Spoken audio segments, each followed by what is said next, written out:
ஓ அன்னைக்கு கொஞ்சம் மாவு சேர்த்து போடுங்க, நிறைய பேர் வந்து ரிட்டர்ன் போயிட்டாங்க. சரிதான், சட்னி ஊற்றிட்டு கழுவு, அன்னைக்கு பார்த்துக்கலாம்.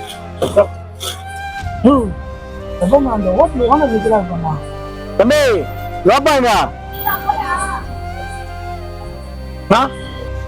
நான் தம்பி கடை நல்லா வியாபாரம் ஆகுது போல இது. ஏதோ போதுண்ணா, போதுமான அளவுக்கு. டேய் தம்பி, அவ்வளவு பெரிய கடை முன்னாடி தம்மா துண்டு கடையை போட்டு என் கடை வியாபாரத்தை கெடுக்கிறீ நீ. அண்ணா நான் ஏன்னா உங்க கடை வியாபாரத்தை கெடுக்கிறேன்றீங்க?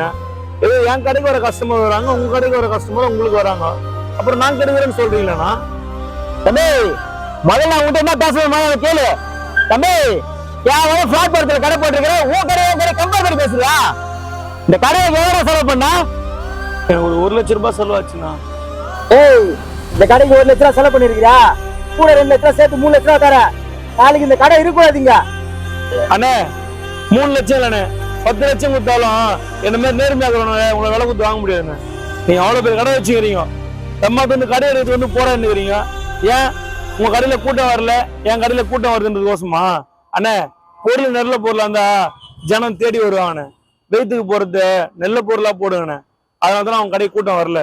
டேய் உன்னை எங்க பாக்கணுமா அங்க பாத்துருந்தா வண்டி ஏறா.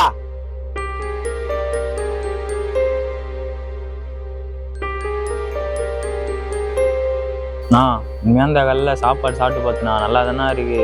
நீதானா பணத்துக்கு ஆசைப்பட்டு நம்ம தமிழ் ஆளுங்களை வேலையை விட்டு நிப்பாட்டி வடநாட்டு பசங்களை வேலைக்கு போட்டேன். அதனால தானே நம்ம கடையோட பேரே கெட்டு போச்சு. ஆமாங்க, இதான் உண்மை. நிறைய பெரிய பெரிய ஹோட்டலில் ஃபுல்லாக ஹிந்திக்காரங்க தான் இருக்காங்க, தமிழ் ஆளே கிடையாதுங்க இப்போ.